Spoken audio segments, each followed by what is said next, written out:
So, the final drive in the 960 before I pull the engine out and put the T6 in. Let's go.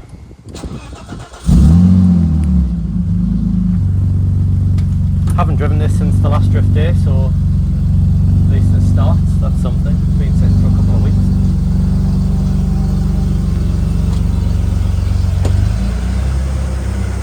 Pull it off the drive. Yeah, hopefully you can hear us. It's about 25 degrees Celsius today, so it is hot in here. I would ideally like to have all the windows open and the sunroof open, but I'm going to prioritise the audio for this video. Right, let's go. So when I first got this car, it was leaking everything from everywhere. It was leaking oil, it was leaking water, it was leaking air, leaking horsepower. It was running like absolute crap, and then I gave it a full-on overhaul, including, you know, head gasket and every seal on the engine. Put a TTV racing flywheel in it, and then since I did that, basically the engine hasn't missed a beat. I've changed the oil after every drift day. I've driven to and from 12 drift days in a row successfully, and the engine hasn't even thought about overheating. The needle just never ever moves.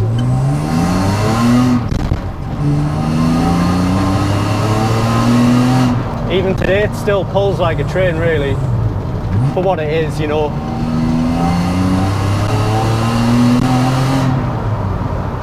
I love the exhaust note. I feel a bit sad pulling out this engine when it just works perfectly well. You know, I can leave the car for a month and it'll just fire up first time. It runs smooth, it idles smooth, never fails to start.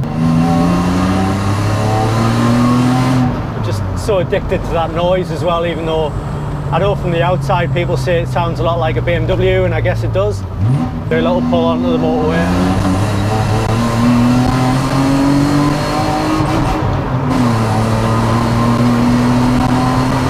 Yeah! Hopefully you can still hear us now. So I built this exhaust way too complicated. It's two 2-inch pipes all the way from the engine to the tailpipe. There's 3 silencers, 3 banded all the way through, and then there's some cutouts to bypass the rear 2 silencers. I couldn't have really made anything more complicated if I'd tried, but you know, I basically kind of learned how to weld a bit while making the exhaust. I sold the cat for like £1,000 quid, and I used that money to build the exhaust myself. The guilt's real, pulling out a perfectly healthy engine. I suppose I've got to just consider the final product. Yeah, with this engine, you know, I learned to weld with it. It's the first time working on white blocks as well.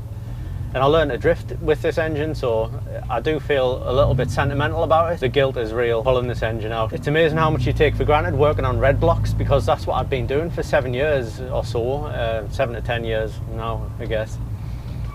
You know, it's 10 bolts or so to take the cam cover off, and everything's just so easy. You know, you can pull the head off from a fully assembled engine, a turbo engine.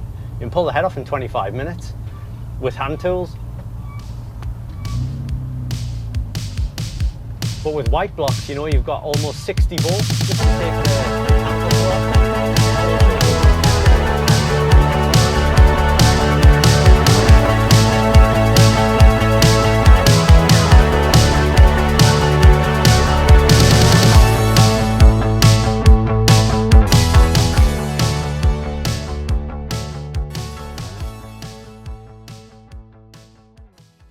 But with white blocks, you know, you've got almost 60 bolts just to take the cam cover off, and it also doubles as the cam journals as well. So you've got to like clamp it down, you need special tools.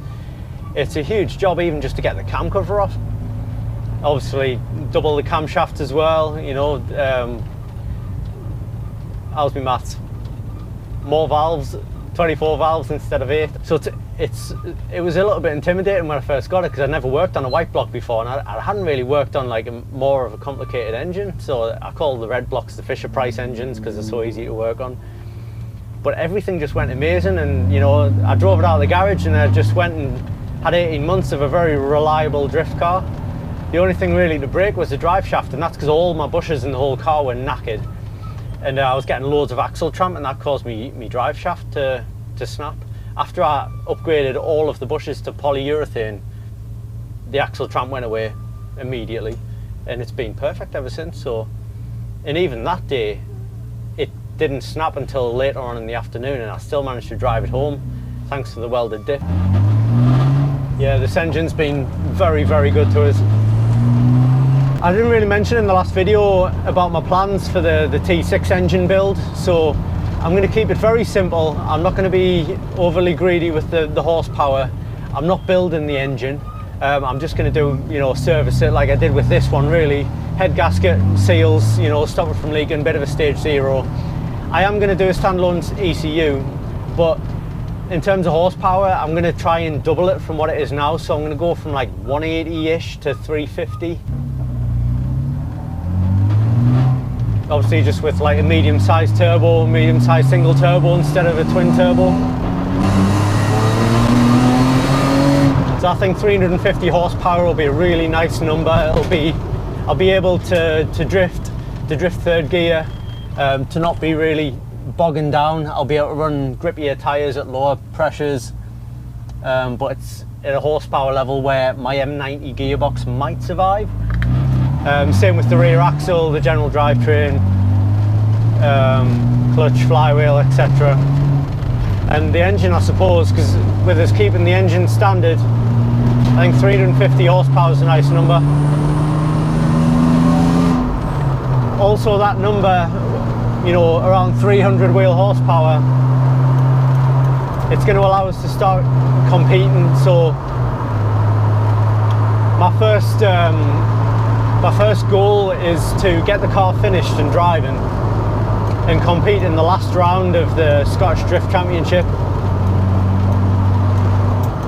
because the Scottish Drift Championship's on at the end of October. So that's a decent timeline to get the car sorted and have a little shakedown and get it ready for competition. I don't need a cage to compete, and 300 wheel horsepower is about like a really nice number. You've got a lot of Scottish drivers who are really talented and really experienced and are really making the most out of the BMW chassis, E46, E36. It's a really good place to start for my first competition, because I'll get a practice day, I'll get a couple of qualifying laps, and then if I qualify, I'll get a battle.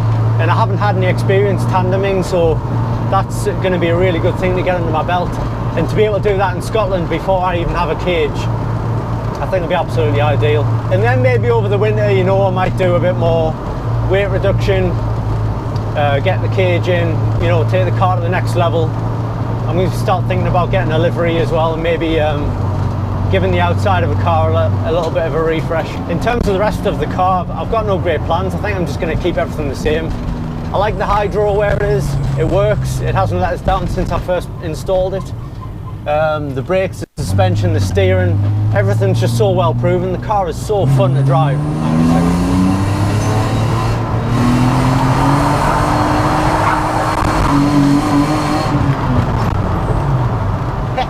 Hooligan. Yeah, the whole car is just so fun to drive. I mean, the steering is just so really responsive. I love it with the TXR Performance quick steer kit. It just darts from one way to the other. I really just love how this car handles. I love how it drifts as well, you know, with the extra caster I've got, with the camber and the caster gives us self-steer, so when I'm drifting, you've seen in a lot of the videos I've posted on Instagram, where I'm transitioning from one way to the other, I just let go of the wheel and it spins. I find that so fun. I managed to drift a whole lap, you know, with very minimal steering inputs. I think largely the rest of the car is going to stay the same. I'm just going to be focused on getting the engine installed and running. The whole standalone ECU situation is something that's a bit intimidating for me. I'm not good at wiring, and it's something I've never done before. I'm looking at options. I'm going to try to avoid making an entire loom from scratch by myself. That's beyond me at this point. I wouldn't rule it out in the future, but I'm looking at options where somebody can either make us a loom for the standalone ECU, or if I go for a max ECU, they do a terminated T5 loom, which I can just adapt to work with the T6. So that's another option that I've been looking at. Oh, squeaky, squeaky, squeaky. There's something in the rear end squeaking. I need to have a look at that at some point. And we're back on the driveway. Squeak.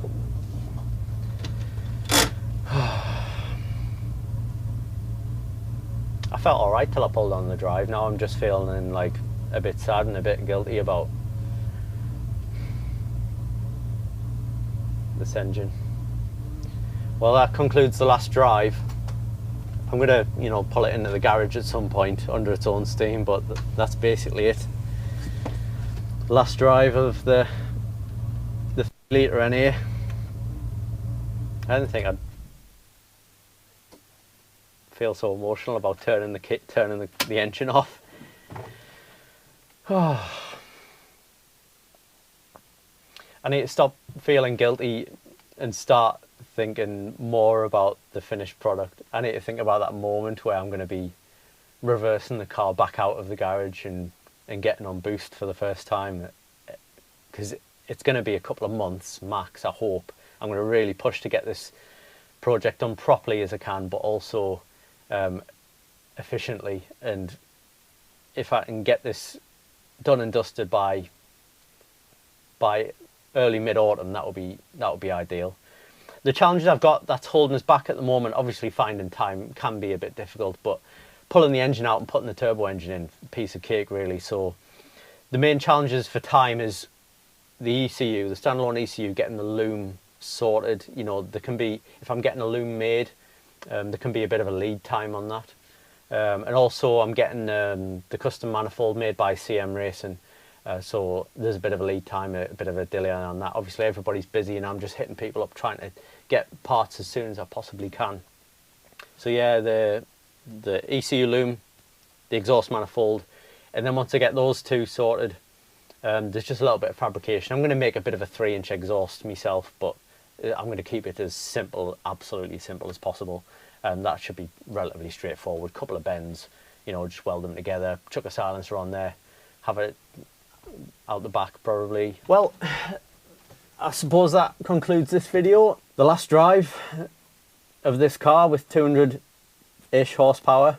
So in the next episode, I think we'll be further tearing down the T6 engine, getting that on a stand, and then getting ready to pull the engine out of this car. Okay guys, thanks very much. I'll see you in the next one.